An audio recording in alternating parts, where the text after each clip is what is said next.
I make a pause because now the recorder started, so I start again. So welcome to the fifth session of the Strand Driving Change Locally, Sustainable Plans and Strategies for the Energy Transition. This session will be about cities' transition to carbon neutrality by 2050. And we have the pleasure to see the example of Dublin with the project Tomorrow, which is an Horizon 2020 project.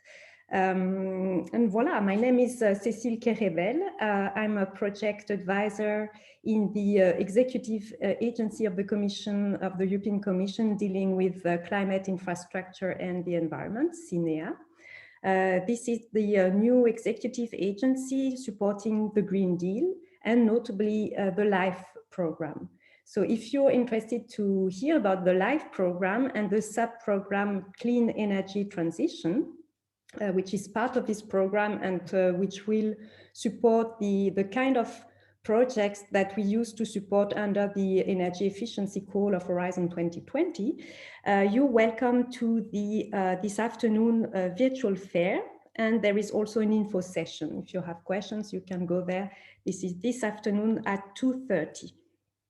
And now I will introduce our speaker, Suzanne Fitzpatrick, who is a communications manager at KEMA. This is Dublin's energy agency. And before I give the floor to Suzanne so that she presents to you the project Tomorrow and what they have done in Dublin, I would like to recall some housekeeping rules. I think it's on the next slide. Thank you. It's a bit about the feature of the Zoom tool that if you want to see all the participants, you have to click on the participants window. And if you would like to ask questions during Suzanne's presentation, you can use the chat window and just write your question, or you just ask your questions orally at the end. You can just switch on your camera and then just ask your question, or you raise your hand. The presentation will be about 30 minutes. I understand there will be a small video at the end. We will see if it works. And yes, I think I just wanted to say that it is recorded and that you have to be aware of this. And now we listen to Suzanne. Thanks very much, Cécile. I'll just share my screen now.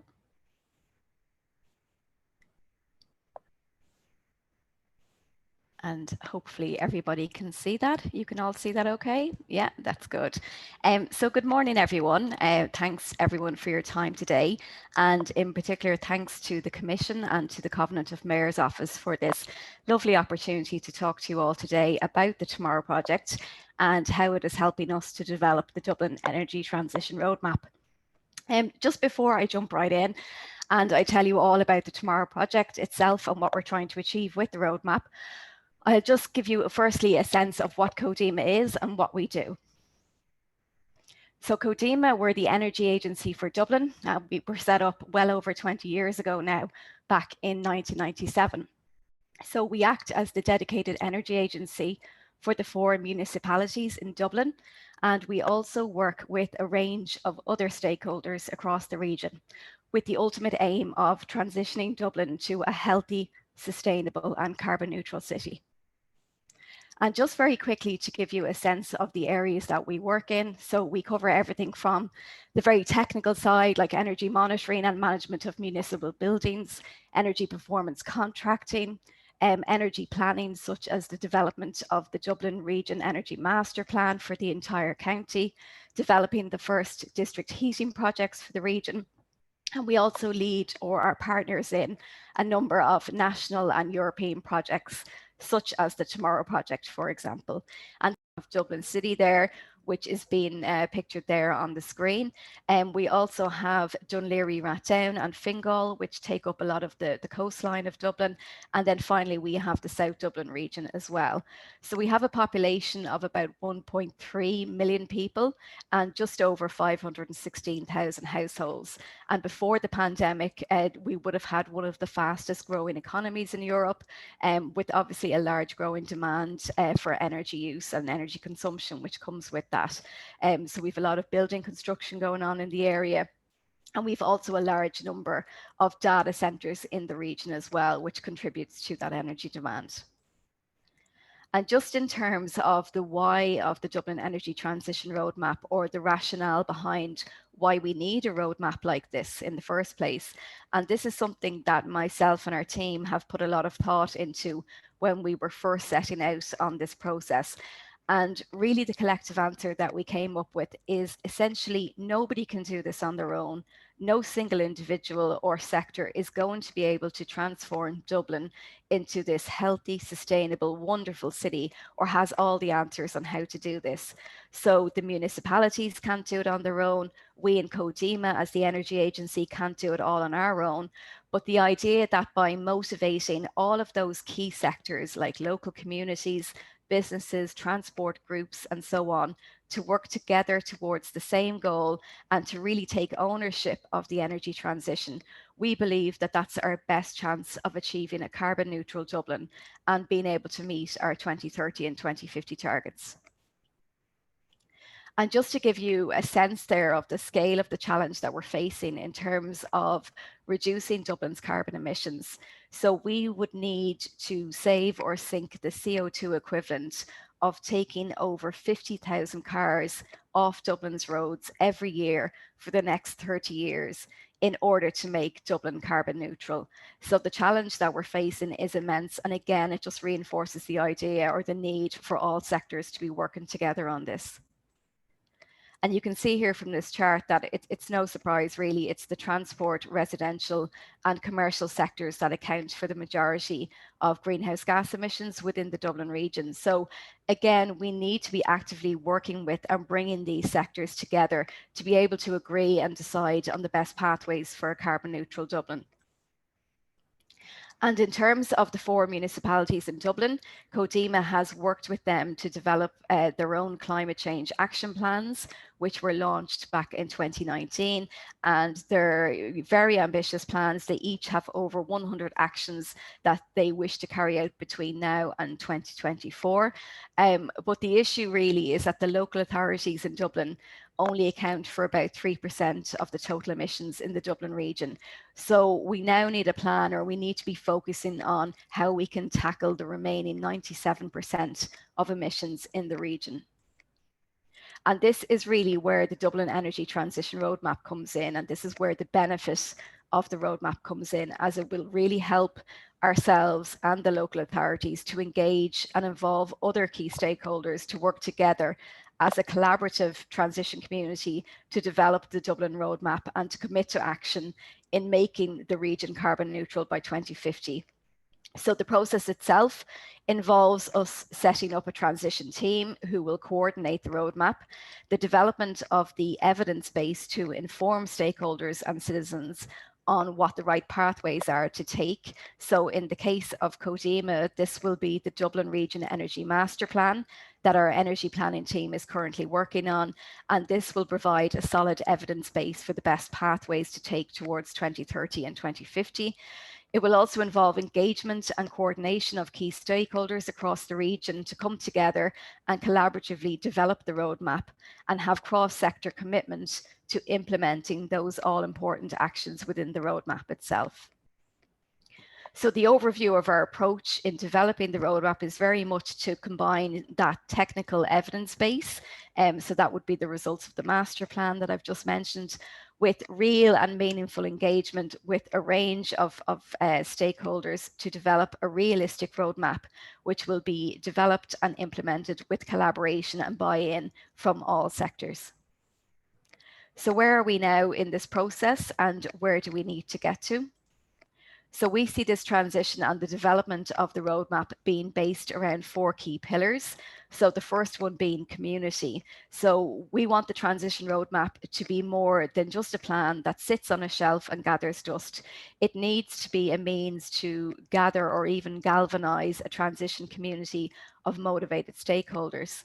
Collaboration, so we want to build a successful collaborative model with this community of stakeholders to decide collectively on the best pathways forward for Dublin's carbon neutral transition.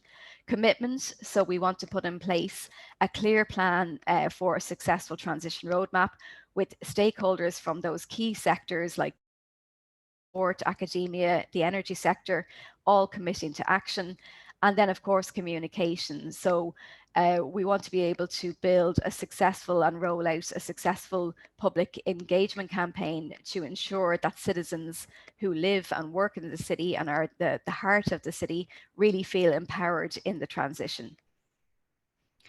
So in terms of our transition team, we've already set up our initial team to coordinate the roadmap process. And at the moment, this currently comprises of ourselves in KEMA, obviously, the 4 municipalities, Smart Dublin, and the Dublin Climate Action Regional Office.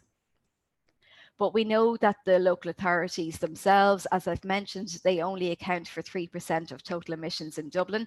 So we're currently in the process of widening out this team to include frontrunners in areas such as community, business, other government or public bodies, transport organisations, the energy sector, and also education and research institutes as well. And hopefully this graph here on the screen will give you an idea or a sense of how this will work and how each sector frontrunner will link in with their own network in developing the roadmap. And by forming this wider transition team, our aim is to bring together a group of people who will really use their passion, their expertise, their motivation for the successful development of the roadmap, and that they will also be able to inform and reach out to their own networks and to get other stakeholders involved and really take ownership of the roadmap process.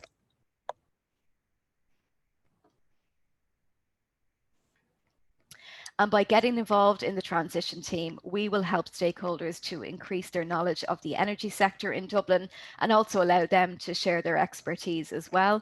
We want them to develop a deeper understanding and hopefully reach consensus together on the best pathways towards 2030 and 2050.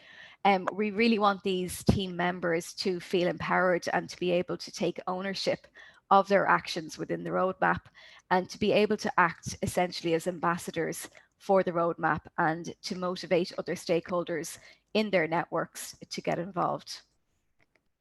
And what exactly are we asking our transition team to do?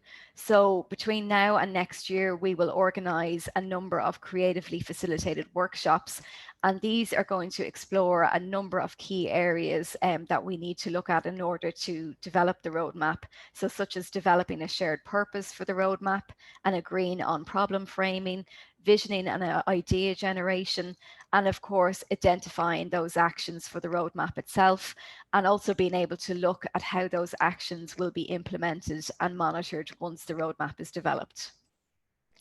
And you can see here from this timeline that we're at that stage now where we are recruiting frontrunners across a range of sectors to join the team so that they can act as leaders or motivators within their own sector. But of course, central to Dublin's energy transition are the citizens who live and work in the region. So they really need to be involved and empowered. So I suppose with that in mind, we are going to roll out, an innovative public engagement campaign to be able to not just drive awareness and understanding of the need for an energy transition, but also to allow citizens to input and to help shape the development of the roadmap and to be able to interact with our transition team. So for example, we want to be able to develop a local citizens assembly style program and basis on the structure of our national citizens assembly, which has very much been held up as best practice in terms of democratic processes and public participation, and also recruit and engage community and citizen leaders through channels such as the Sustainable Energy Communities Programme, for which KEMA acts as the regional coordinator for in the Dublin region, local GAA clubs, which is, they are local sports clubs in Ireland, and they're very much at the heart of every community in Ireland almost, tidy towns groups, residents associations, and so on, to really act as influencers and motivators in neighbourhoods throughout Dublin. So what does the end result look like in terms of the roadmap? So we want the final output to be a collaborative, long-lasting and impactful roadmap that takes Dublin from being a climate laggard to very much a climate leader, and hopefully gives the Scandinavian cities a run for their money at the same time as well. So it is a very ambitious plan, a very ambitious roadmap, but we're very much up for the challenge. And we feel that by doing so, it will give us all these wonderful benefits that come with developing Dublin as a leading carbon neutral capital. And just finally to say that KEMA has really benefited from being part of the Tomorrow project. And I really don't think that we could have made this kind of progress with our roadmap without the support of Energy Cities, Drift and the other pilot cities. So there is opportunity if you also want to learn from the project or share your own experiences. There are lots of ways that you can get involved, as you can see there on the screen. So for example, you can join the Tomorrow Community of Practice or participate in one of the master classes or relays if that's something that's of interest for your city or region.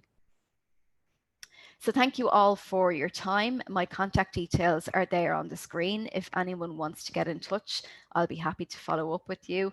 And I'm going to leave you now with what is hopefully a very inspiring video about the Dublin Energy Transition Roadmap and what it sets out to do. And I'm more than happy to take any questions after that. So I believe the organisers are going to play the video. So I might just stop sharing and just give them a chance to play the video now. So thank you. Thank you, Susan. I think our technical expert will try to launch the video. So we just wait 1 or 2 minutes, I think. No problem. And if there's any technical trouble, I can always post the link to YouTube in the chat for people to watch later. Okay.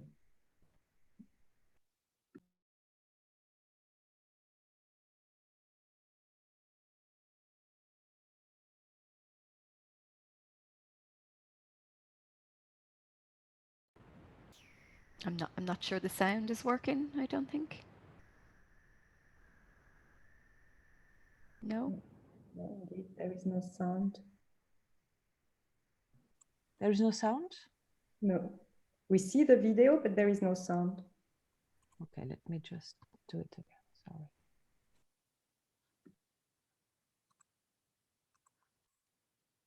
We have all experienced some very challenging times recently.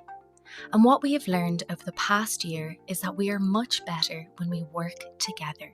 Dublin has its own challenges in becoming a healthy, sustainable, leading EU capital. And it will take the equivalent of removing 50,000 cars off our roads every year for the next 30 years in order to make Dublin carbon neutral. The challenge is immense, but we can do it.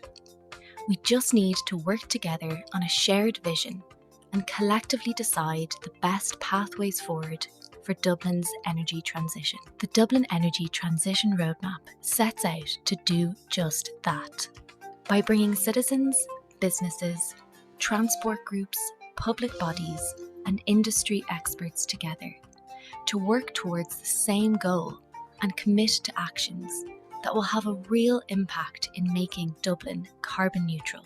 The roadmap will be more than just a plan. It will form a long-lasting transition community of motivated citizens and stakeholders across Dublin that are committed to action and will be ultimately responsible for making Ireland's capital a leading EU city in the fight against climate change. The Dublin Energy Transition Roadmap is being led by Dublin's energy agency KEMA in partnership with the 4 Dublin local authorities, Smart Dublin, and the Dublin Climate Action Regional Office.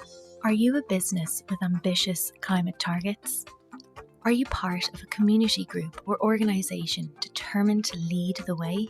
Are you ready to join us in collaborating towards a more livable, resilient and carbon neutral Dublin? If so, we want to hear from you. Contact us using the details on the screen, and together we can make a real difference.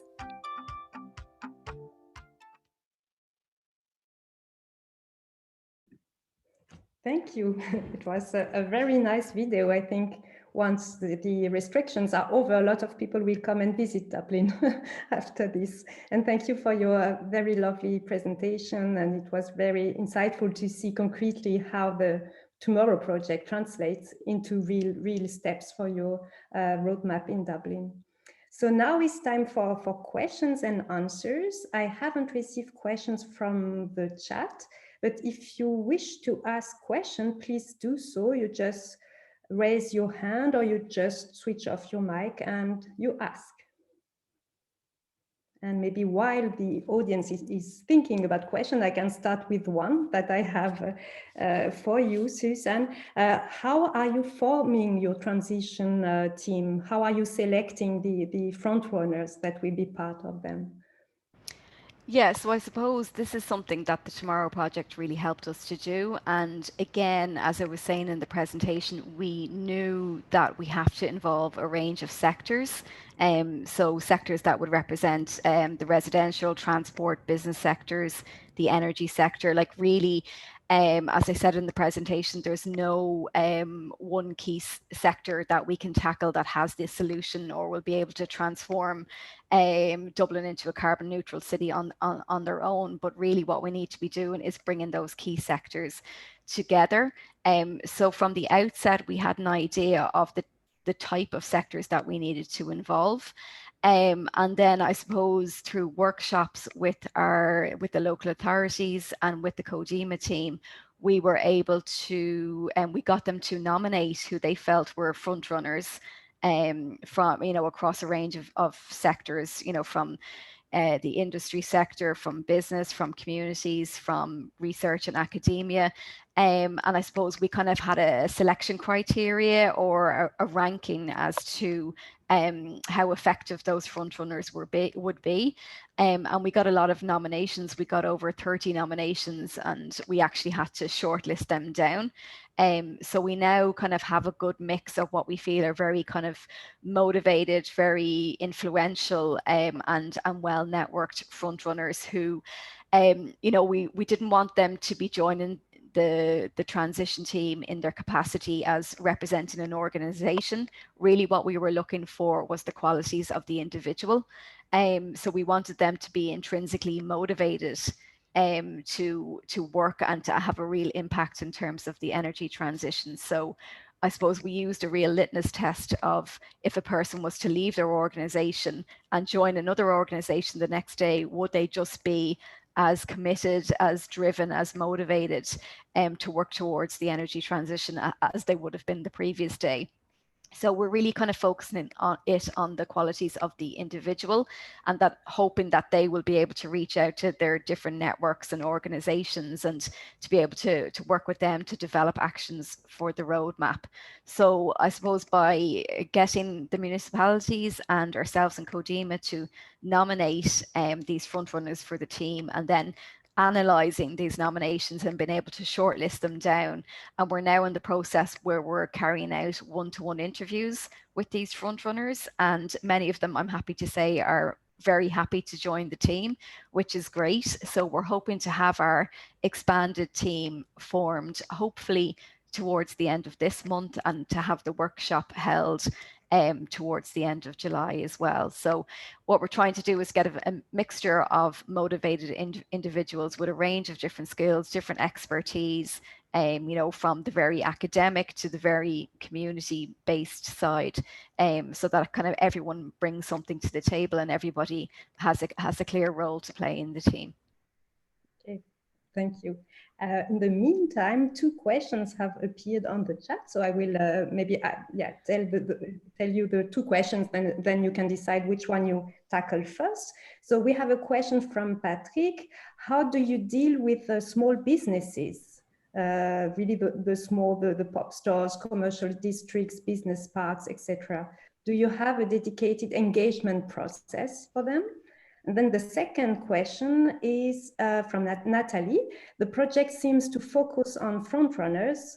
How do you plan to involve the more reluctant sectors, population, to get a critical mass towards the transition? Yeah, so I might just take Patrick's question first in terms of dealing with small business. Like we have to be realistic and say that I suppose KEMA as an organisation can't reach out to every single small business in Dublin, but we need to be able to engage them in some shape or form. So what we've done is, we've been speaking to the local Dublin Chamber of Commerce, and they're very interested in coming on board as a front runner on our team. So as I said, while KEMA doesn't have that network with business, an organisation like the Dublin Chamber of Commerce, by, I suppose, involving them on our team as a front runner, will have all those networks with local businesses as well. But I suppose, again, if we're going to focus specifically on small businesses, another element of that is KEMA acts as the regional coordinator for the Sustainable Energy Communities programme across Dublin.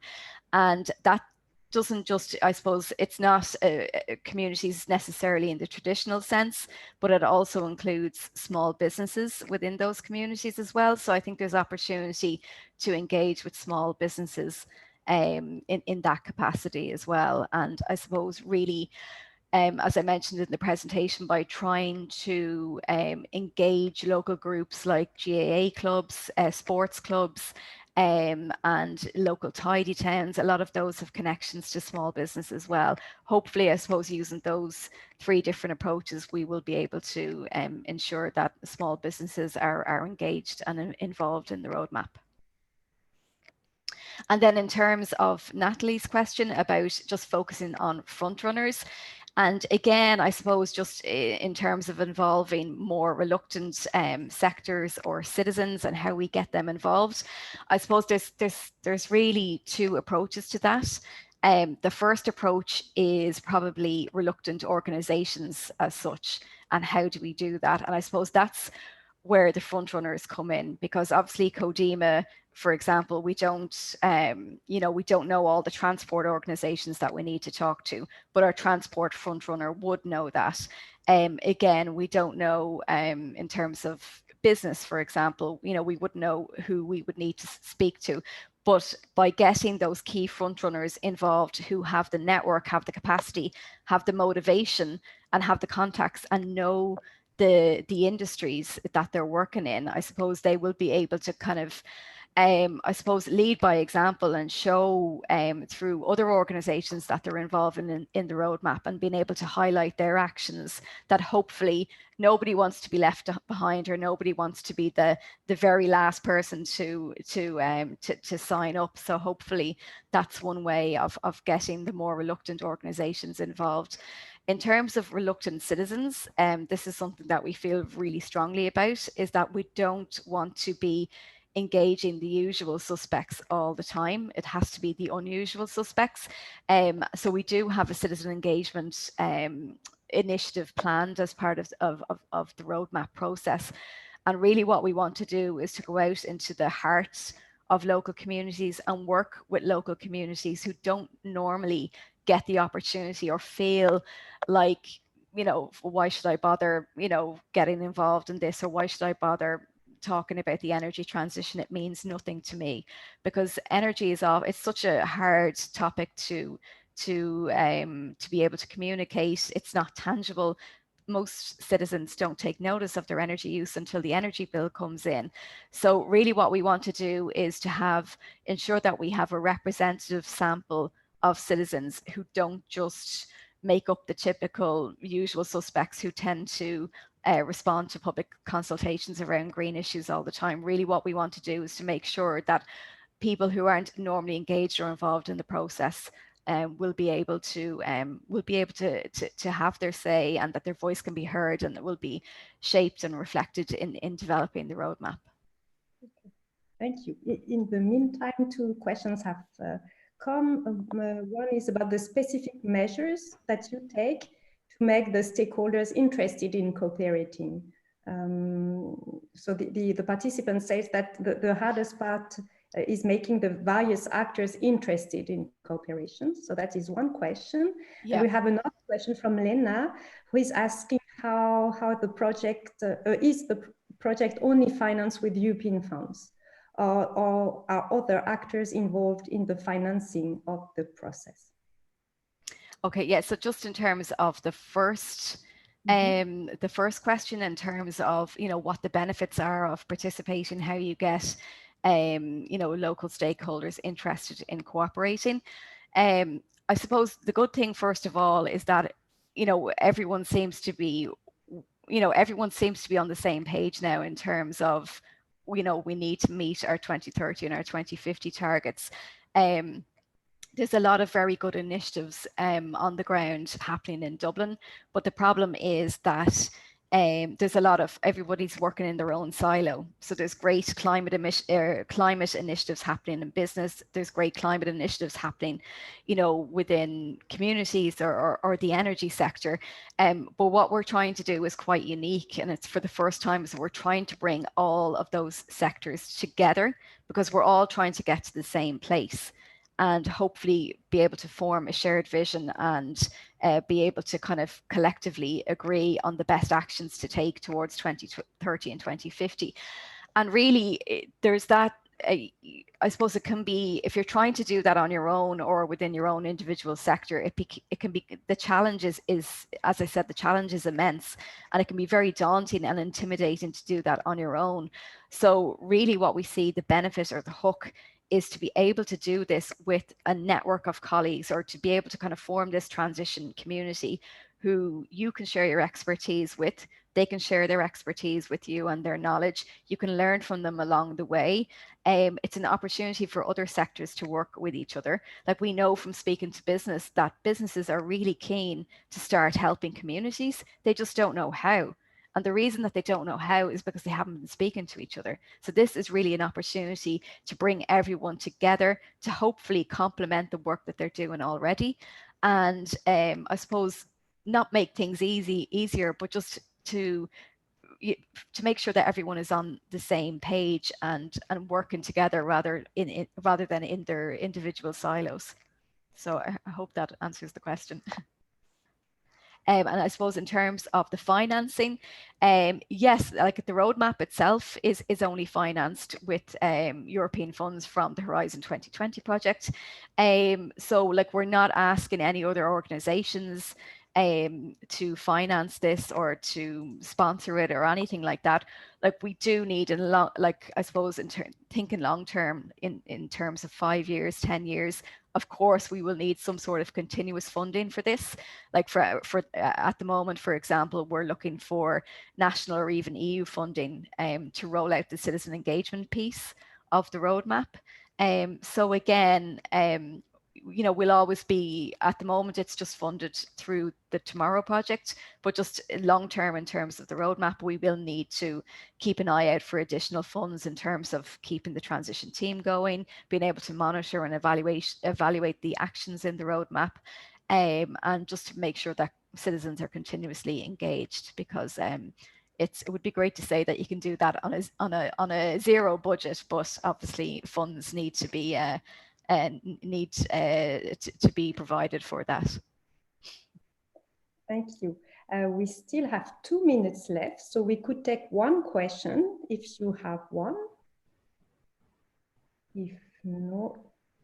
So I think we will be able then to close and to thank our speaker for this very, very lively and concrete example of what a EU project can deliver on the ground. So thank you for that.